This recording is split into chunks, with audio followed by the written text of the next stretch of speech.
right, thank you very much and good afternoon, Tampa. How are you all doing? I love that, it's going through.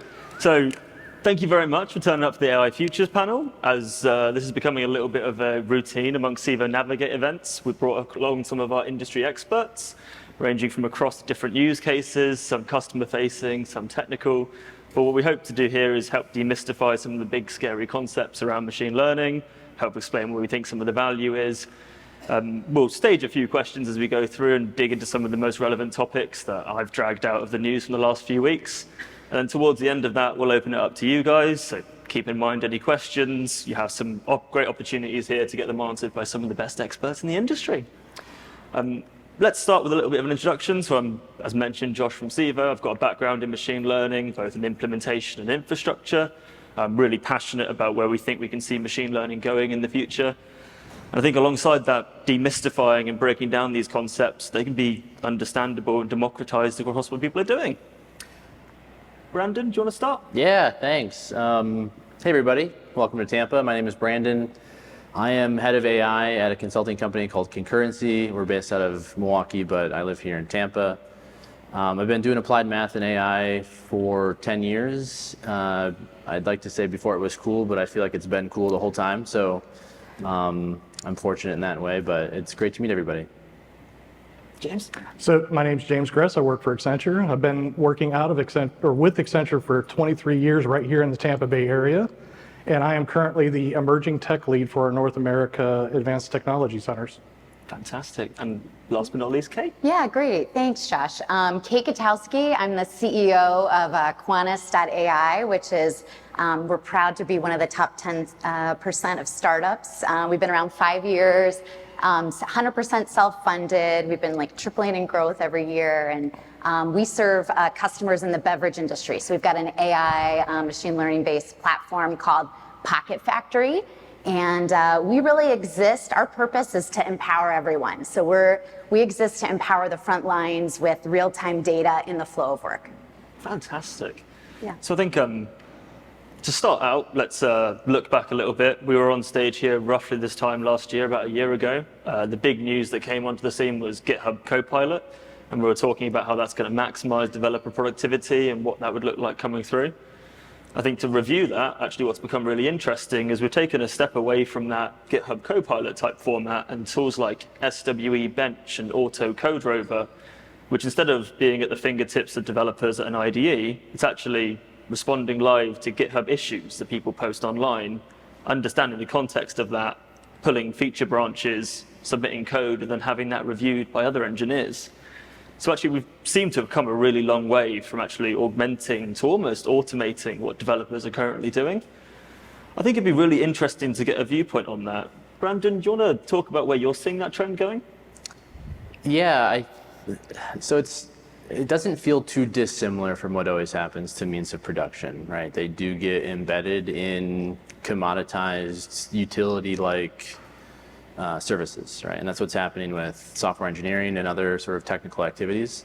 And we've seen that since late 2023 or so, right? With the advent of, or not the advent, but the increasing attention on the SWE benchmark in particular, right? So there was a paper that came out in late 2023 that established, something like 2% of the GitHub issues could be resolved without human intervention via one of these large language model-based tools.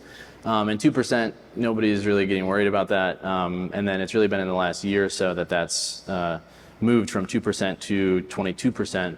And that's getting more and more attention, right? So I think we'll continue to see a shift in that way. I don't know if that's anything to be concerned about as that unlocks more opportunities as utility services are established that we can then use in new, more uncertain sort of products, right, that are its own thing. So I think we'll see more of a trend. I don't know if that pace will continue at the rate it has. I don't know if we'll see order of magnitude improvements year over year. Almost certainly that will taper, but I can't help but anticipate more of the same upward and to the right. That's really interesting. Do you see that trend emerging more from like research and academia? Because obviously there's a lot of papers coming out. Or actually, is it the industry pressure where they're saying huge value and return on investment in this? Industry. Yeah. Industry. Yeah. A lot of, I mean, you see collaborations, right? So like Microsoft Research will often publish papers with a private partner, right? And I don't think that's anything other than like people are friends, right? But I think it's typically at best a collaboration between industry and academia, if not led by industry. That's really interesting. Yeah. Really interesting, actually. James, I've got to ask what you think with your background in helping run software engineering communities and the legacy behind probably helping lots of these tools get embedded in productivity stacks. What's the developer response to people seeing these things being automated? I think you get a couple of responses. I think sometimes you get, especially a younger developer, they might get a little worried and go, oh my gosh, this is going to put me out of a job. Should I even study software engineering anymore? And I'll say continue studying software engineering. I know Jensen, the CEO of NVIDIA, said you might not want to study it. I think he's done some pretty bold statements in that area. But at the end of the day, you know, what we're trying to fix, or what they're fixing right now, are more the lower hanging fruit, right? So that 20% is some of the things that it can do. And the 80% that it can't do still needs a software engineer. I think what it really opens up the door for me is people today are still utilizing generative AI to deliver the same content they would have tried to deliver without generative AI. And I think generative AI is going to have a fundamental shift on the way we deliver things and actually change the underlying process in which we get there.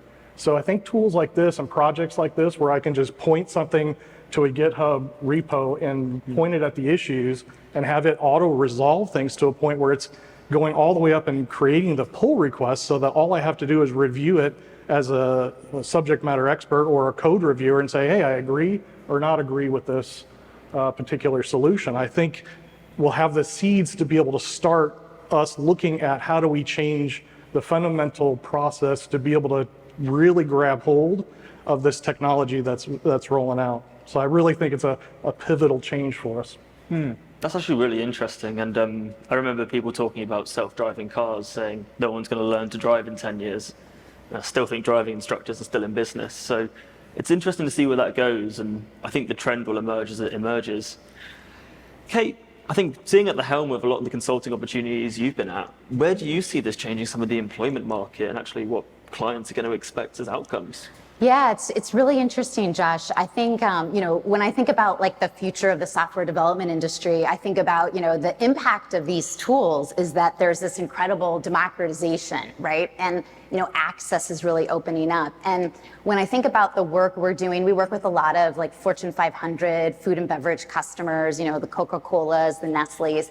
And one of the interesting trends that I'm seeing from customers is they're trying to figure out, you know, should they you know, work with us on a premium, you know, large language model kind of as a service, or should they work with, you know, or should they kind of do things on their own in an open source sort of way, right? Using tools that are publicly available, you know, for the benefits of community and learning fast and low cost.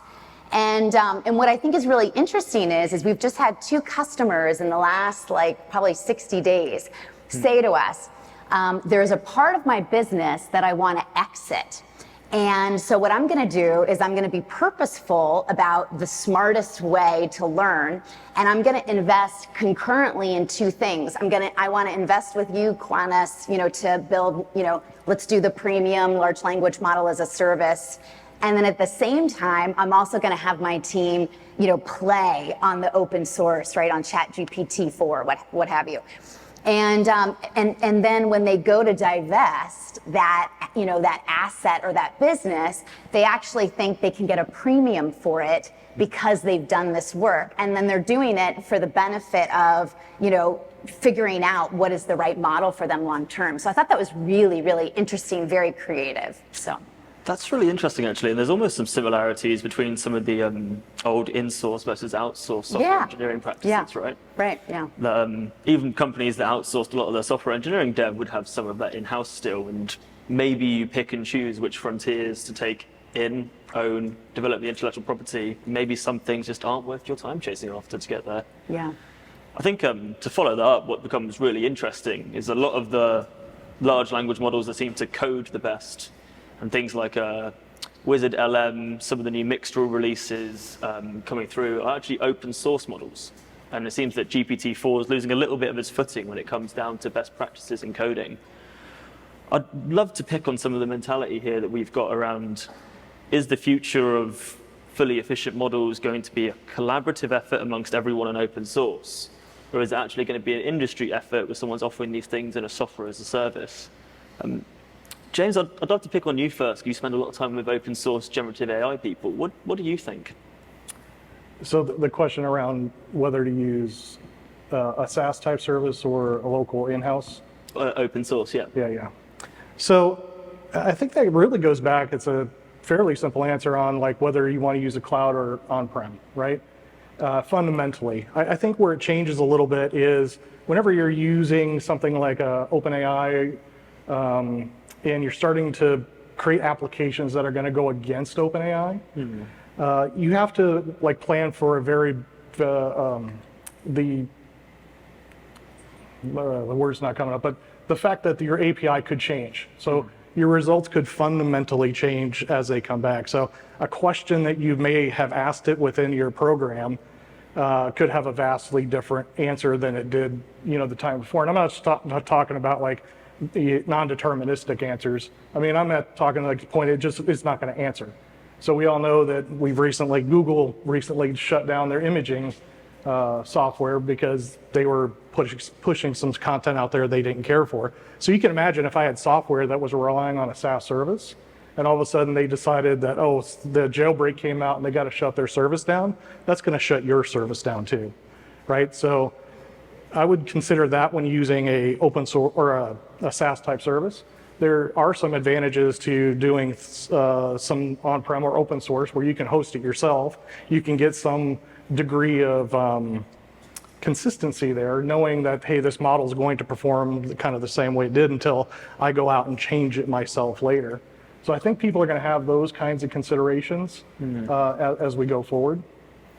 Is kind of my take on it. I mean, other than the quality of the answers and the reasoning that comes back, et cetera.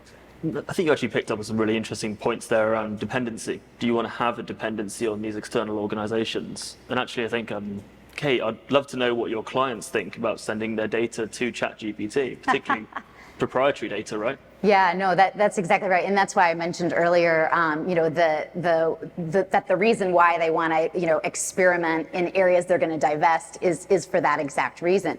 But I think there's actually another consideration that we hear often, right, which is, with some of these models, one of the things you have to really take into account is, the ongoing costs, like the technical debt that you've really got to, think through. And, do you want to own that infrastructure? Do you want to own that customization? There's a lot to consider. And I think it all gets back to what are the customer's priorities, right? And customers that are really prioritizing safety, security, privacy, and competitive advantage are the ones that are investing in these, customized, premium large language models. Which makes a lot of sense. I think that the data companies have internally probably really valuable for training these models. Yeah. But then also, if it's really valuable for training these models, do you want to give that away to other providers? Right. Yeah. It's your secret sauce, right? Yeah. Yeah. Exactly. I think that's really interesting. Brandon, same question posed to you. What do you think?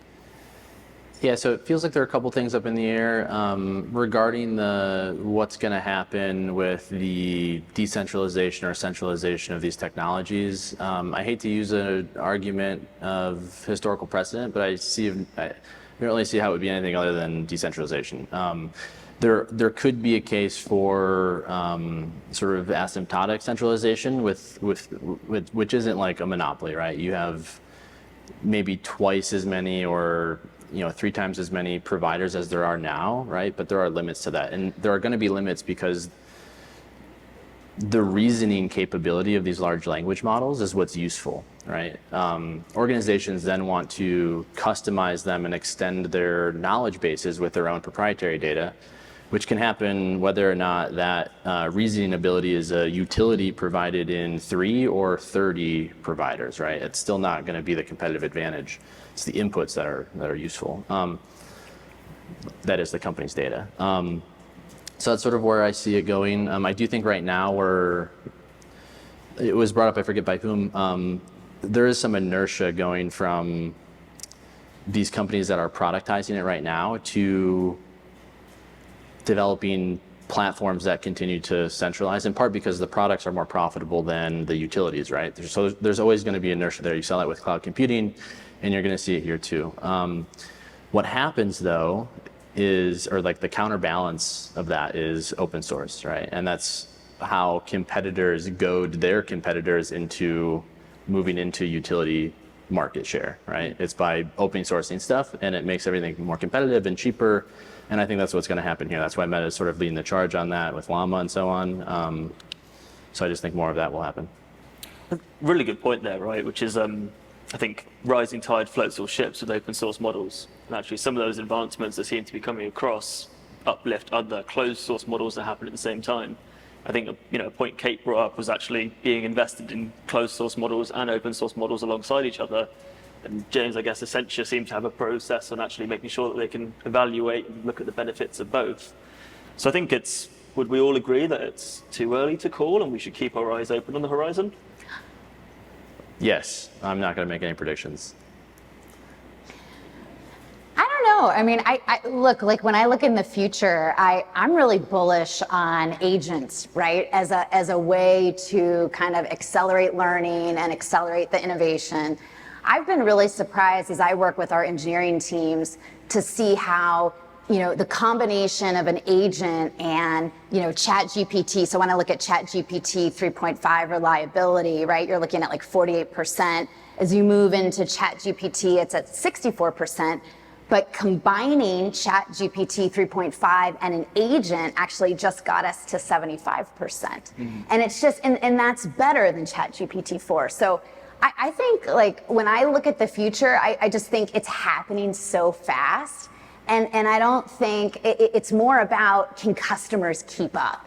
And like, what's the appetite? And I think finding ways to, when I think about, I was previously at Primo Water here in Tampa as the chief operating officer. And when I think about how capital was deployed, it was deployed in a way where if I could figure out benefits for myself as the COO, the CIO, the CHRO, I was more likely to get that capital, right? And so trying to figure out like the business value for multiple stakeholders in the C-suite is how this is going to, accelerate faster and, become, more of the way we work. So.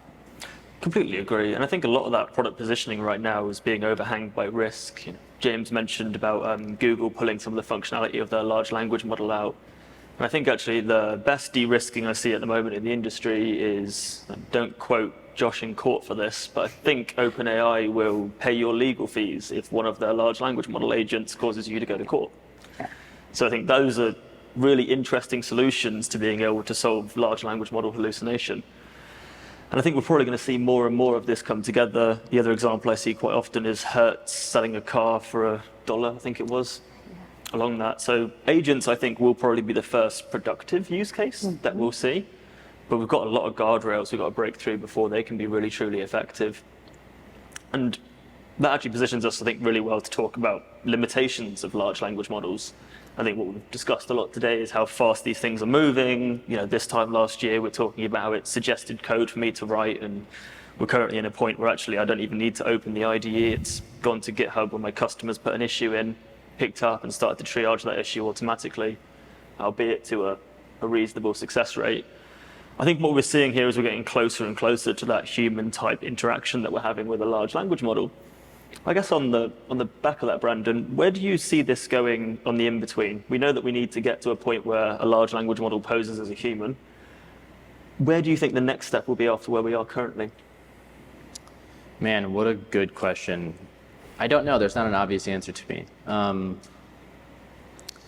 I think what's going to continue to happen in higher doses is people will continue to get more practical about things. So I think there'll be in good ways and not in worrisome ways, people will shift from being worried about the long off, like AGI sort of, doom and gloom, mankind is over with kind of thinking, to what does the LLM look like and what does it do for me right now, right here, right? Like there's I don't know. I'm kind of grasping at a good answer here. But I don't know. I don't know what that looks like in that go-between. I think that it may be a mistake to try to make them look like us or make them behave in ways that are familiar to us.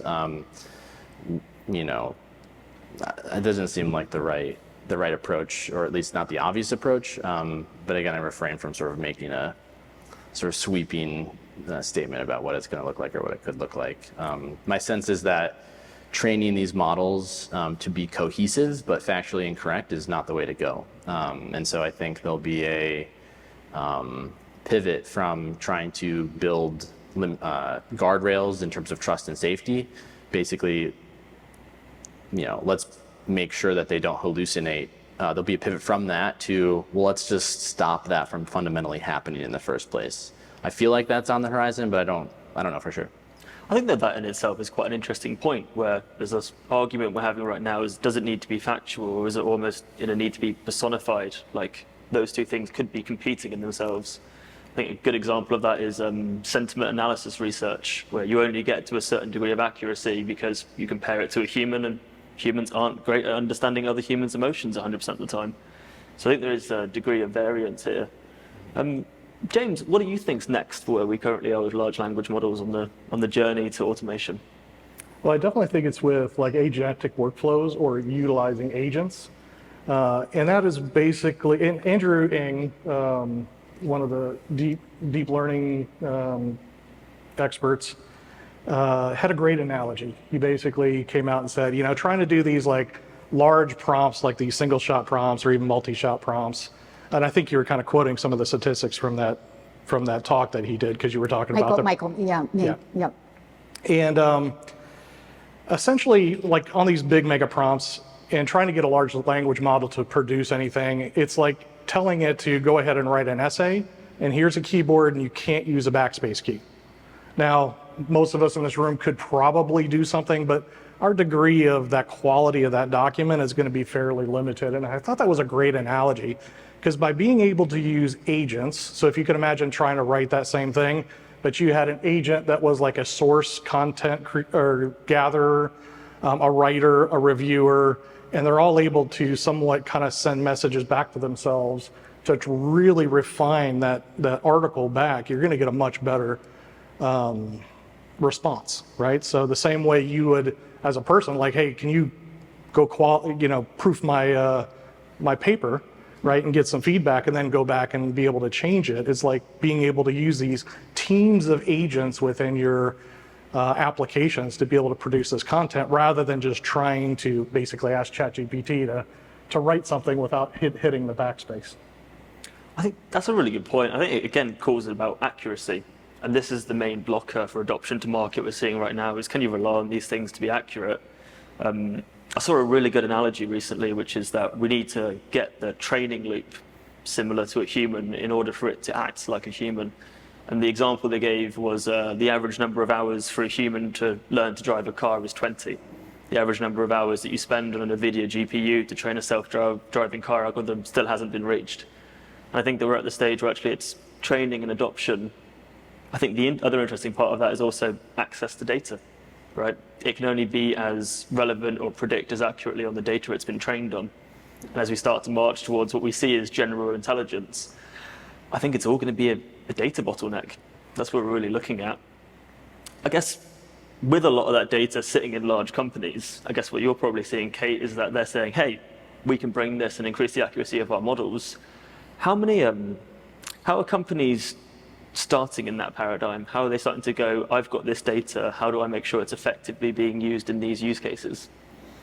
Yeah, I mean, I think we're seeing like a range of different ways to work. I think it's all about the appetite of the customer for change. And I think if you think about kind of where we are, right, we have the benefit of kind of seeing what happened with the internet very early on. And so I think, like 50% of the work that we do today, I think, we're going to see the biggest changes in B2B, in the B2B SaaS environment. And I think, 50% of a lot of the things we do today, are all going to be automated. And I think a lot of the future of work is going to change. And I think, the question is like, how do you get ahead of that? I know we're at a 4-day work week. I think that's just the right thing to do. And I think it's a question of like, how do you use these technologies to kind of make work better and empower teams? I think that's the real opportunity. If I think about the biggest way for any leader to make an impact quickly in their business, it's to scale high velocity decision making. And you can do, the average person makes 36,000 decisions in a day. That's 11.7 million decisions in a year. And so if you can use AI to improve the quality of each decision that every person is making each day, you can really have a lot of impact on your business quickly. And so to me, that's like the real opportunity that has to be harnessed. I love that, actually, a comparison to the human decision-making process. Yeah. And I think this is all being compared, large language models get a hard time because they're compared against humans, which are inbuilt decision makers like the self-driving car purpose. So I think we're in the last kind of like 10, 13 minutes here. Do we have any questions from the audience? Any burning questions?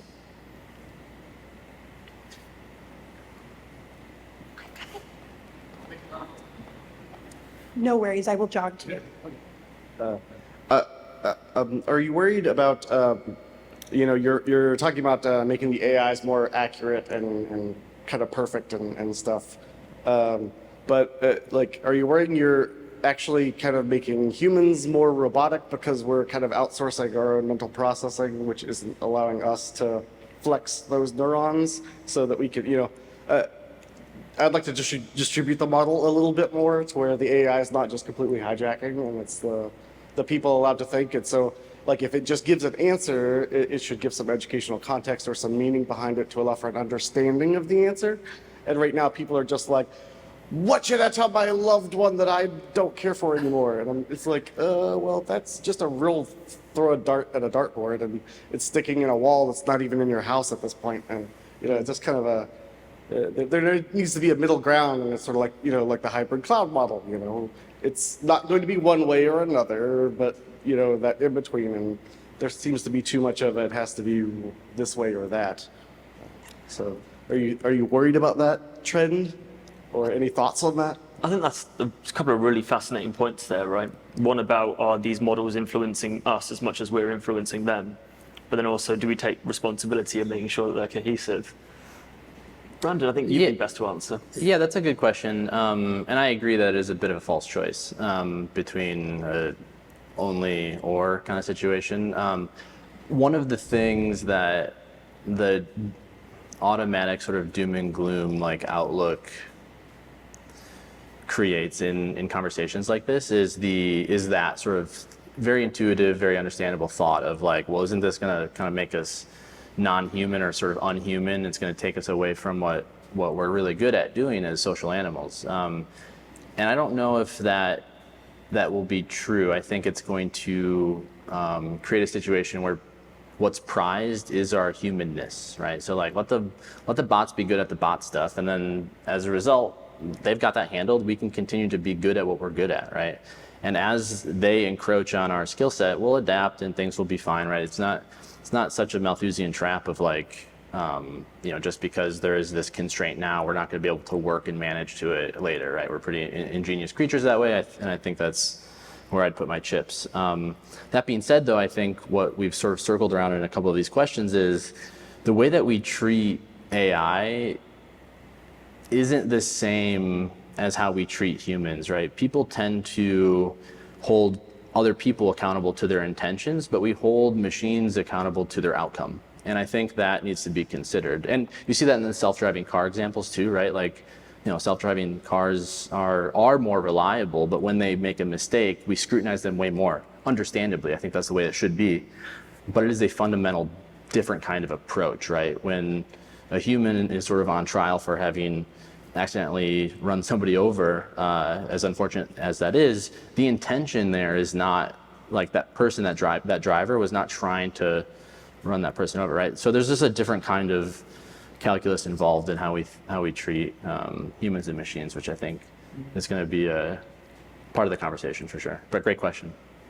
To dig into that a little bit further, could you argue that the content that large language models are generating now, and we're seeing this huge drive of generated content onto the internet, is that influencing us as people now? James, what do you think? I still think that a lot of the content that is generated, I mean, I have a pretty firm belief that like the way we utilize generative AI is like there's some level of effort to get the process initiated, and we use the large language models to do like 80% of the toil in between, but it's still that person that really needs to come in at that last 15, 20% to validate, to make sure it's correct. It's almost like that self-driving car, right? If the person's behind the wheel and they see they're about to get in an accident, they need to put their hands on that steering wheel to take corrective action. I think the same thing goes for this technology as well. I still think that we are not hands-off with this technology, and it still takes a human in the loop to validate its output, and I just don't think we're quite there yet. Maybe on the race to AGI, things will change, but like right now with large language models, I don't think we're there yet. That's very true. I guess that probably comes with a lot of business doubt, right? Although we all agree, I think agents are going to be the next frontier, there's still big gaps in perception. Do you think that's what's blocking a lot of business adoption right now, Cate? Well, actually, you know, if it's okay, I want to go back to his question, because I think his question wasn't completely answered. And it's funny that you brought it up, because I actually got this question yesterday at work with one of my best people, and I got it last night from my son, my 11-year-old son. Look, I think the reality is that I think, and this is what I told my son last night, is, you know, just like with like farming, we went to kind of an industrial economy. You know, I think this is just kind of a natural evolution. And I think the reality is that it is going to eliminate jobs. The question is, like, what do you do about it, right? And I bet if most people were to write down the things that they like doing, you know, most of them, you know, if you wrote down kind of all the things you like to do in your job and the things you didn't like to do, the reality is that the opportunity with the technology is to automate the things you don't like, to make more time for the things you do like, which are probably, if I had to guess, creative, problem-solving strategy. That's what many people say, but maybe not for you. I don't know. But I think the point is that that's like really where the value is. I think. And if I think about, like, there's big problems in the world that need to be solved. You know, for example, if you look at all of the value that's been created in the IT industry, right? The IT industry is like a $4.6 trillion industry. But you know what industry has never been automated or digitized? It's the home. It's all the work that, you know, very often, parents do, right? It's all the things, housework and caregiving and things like that. That's a $10.6 trillion industry that's never been digitized or automated. Think about all the wealth that could be created, but also think about all the, gender parity and all the other good things that could happen out of that, right? So, I don't know. I don't know if that helped, but that's how I think about it. Yeah. I think that's actually a really good point. It's AI isn't just something to be scared of. It could equalize society and industry, and I think that's actually a really good takeaway. Yeah. We have a question here. Of course, yeah. Hello. So AI is very buzzy right now, and it has, as it becomes more democratized, that buzz will die down, and it'll be how's it practical. And for some of these companies to continue to stay at the top, they're going to go for the next big thing, which is AGI, right? And I think that as these open source models become more available, there's going to be some kind of, you described it as asymptotic, right, where the hardware innovation and the software innovation makes it easier for these more specialized, smaller models to become available. So I'm curious, anyone on the panel, how do you feel about, kind of everything is a nail when you have this giant ChatGPT-4 hammer versus specialized models? And B, how do you see, or do you see anything coming immediately that will drive down the cost to actually make it so that you can democratize not just the use of the models, but the creation of them? That's a great question. My mind goes to perhaps imperfect parallels with electricity. This happens often, and I'm going to try this. I haven't really thought seriously about it, but I'll give it a spin. Imagine a world in the late 19th century, right before Edison really democratized, Edison and others democratized electricity. Imagine if everybody were producing their own electricity it could be AC, it could be DC, it could be, PC, it could be whatever, right? And it's for a product. It's for toasters, and it's for lights, and it's for different kinds of lights. And you have like a gazillion different kinds of electricity. I do think it's almost without question that the standardization of that source as a utility of electric power was a good thing. Now, there are lots of caveats to that argument, right? But I think that's good for the consumer, right? It makes it cheap, it makes it easy to understand its behavior and reason about departures from behavior and kind of correct that. I think that was all good. That being said, though, there's still a limited number of different sources for that, right? Like there might be regional monopolies for these utility providers, like in Florida or in Texas or across the 3 major grids in the country. But that standardization was good. I don't know if that lends itself at all to how we think about this, but I don't know. That's where my head went. I feel like I left that question unanswered, but I wonder what everybody else thinks. So I can answer a little bit on the small and large models. I think we're already starting to see some people or some organizations utilize a hybrid approach where they are using some small models for different types of maybe summarization tasks, et cetera. And I do see that there's value in having these smaller, more targeted models. But there's also been discussions and thoughts amongst the AI leaders or the folks that are leading all these things that, essentially meaning that the more functionality you put in, so if maybe I had a document writer and a legal capabilities and other, the more capabilities we put into this model, and maybe I just wanted it to write something simple, right? If I left the lawyer stuff out or the law stuff out, I'm not going to get that context in my answer, right? That might be relevant. So I think there's still, for your very complex things, utilizing the more complex models that have been trained on, a more plethora of data would be good. Now, do I need it to talk like a pirate? Probably not. Maybe they could leave that part out. But I think functionality, the more you put in them, there could be some benefit, especially on the more complex tasks. Mm-hmm. Do we have any time for any more, or is that? We do. We have one more question for you guys. Hello. I think the gentleman in the middle said 80% of the applications have been creating the content that otherwise would have been created without LLMs just doing it faster, which of course makes sense as a natural evolution. Have you come up with any mental frameworks to kind of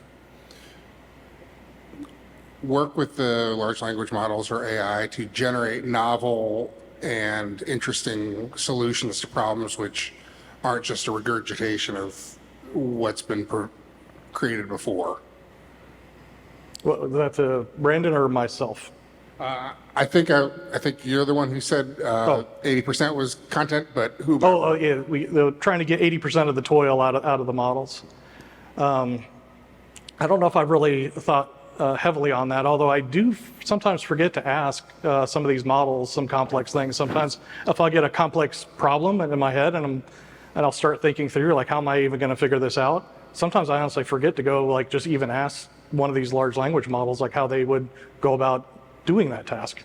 And I've actually gotten some pretty surprising answers when I posed it some very difficult things, and I don't have one off the top of my head to be able to throw out there, but it will surprise you on the answers that it gives you.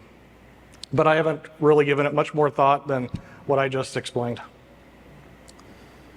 I think to add a little bit of detail to that, I think if we did put together frameworks and associations for large language models today, would they be the ones we use in 5 years' time? And I think there's loads of good conversations about this in research currently, like head of Facebook's research lab talks about how large language models are an off-ramp.